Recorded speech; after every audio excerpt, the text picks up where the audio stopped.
Want to try a great Meatless Monday recipe? Well, this one is for future you. The version of you who is tired and overstimulated and walking through the front door thinking, I cannot deal with dinner right now. Today I'm sharing a meal that is magical, it is comforting, and it smells great when you walk through the front door. If you soak your chickpeas the night before and toss all of your ingredients into the slow cooker in the morning, you will come home to delicious, cozy, nutritious food. And yes, it's genuinely meatless, low energy friendly, and something that I've been having on repeat lately. If you're thinking, I'm not vegan, I'm not vegetarian, I don't care about Meatless Mondays, that's okay. It's delicious nonetheless. I make small tweaks, and sometimes when I want the soup, but I need a little extra protein, I will toss some chicken in there.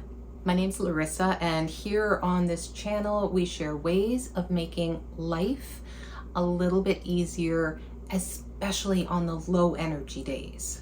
This soup works because it does a lot of the heavy lifting for you. You soak the chickpeas the night before, and that's really the only forethought. After that, the slow cooker does the rest. No rushing, no standing at the stove, no decision fatigue, and it tastes great when you use frozen veggies or fresh veggies. Even though it's meatless, it has that classic chicken soup vibe, the spices, the richness. It's a satisfying soup. Let's talk prep, because this is what makes it low energy friendly. The night before, you soak your chickpeas, and you can also dice your veggies if you're using fresh vegetables. And you can even prep your herbs if you feel like that'll save time in the morning. Everything can just be sitting in your refrigerator in containers, ready to go. Start with 2 cups of chickpeas, rinse, and then soak overnight with a 1/4 teaspoon of baking soda.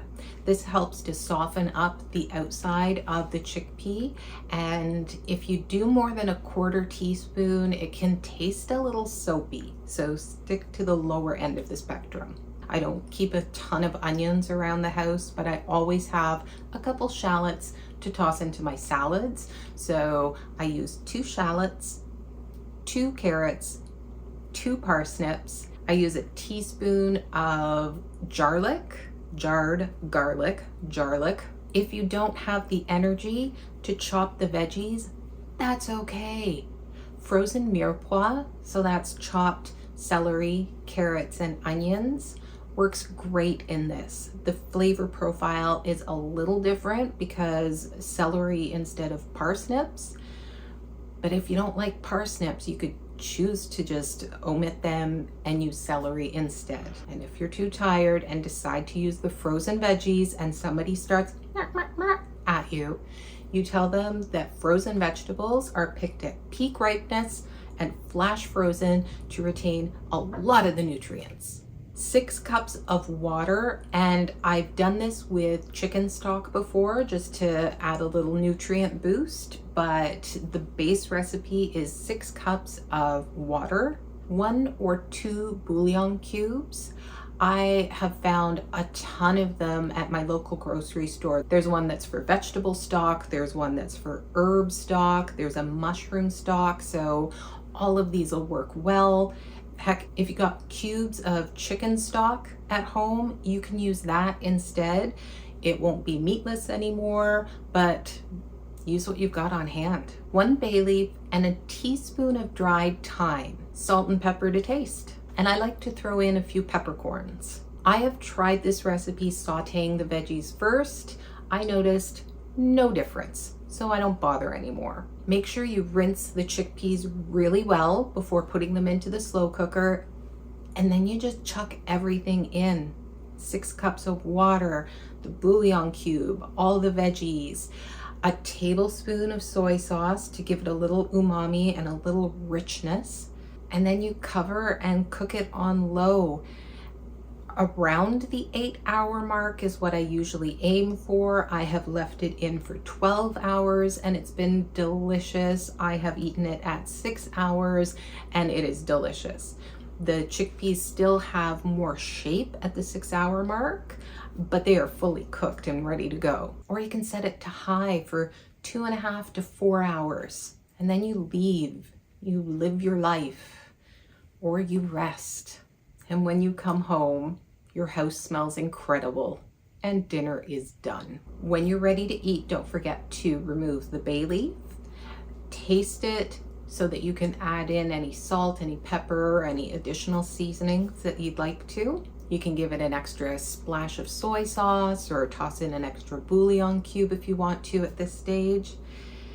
And that's it. This is one of those meals that is endlessly adaptable. I've added in rosemary, I've omitted the thyme, the bouillon cube. You can play with this and not mess it up, truly. Some days I leave it fully meatless. Other days I use homemade chicken stock and put chicken pieces into it. Some days it's just the soup and a few slices of sourdough, and some days it's the soup and a grilled cheese if I'm feeling fancy. I've made it when I know that I'm going to be recovering from having my wisdom teeth out. I just left out the thyme and I pureed the whole thing so that it was a soup, but I wouldn't have bits that got stuck in my incision spots. This type of meal isn't about perfection. You don't have to follow the recipe exactly. It's just about feeding yourself in a way that feels kind and low maintenance, especially on the days when your nervous system is already doing a lot. If you do Meatless Mondays, please share in the comments what your favorite recipe is. I'm always looking for new ideas.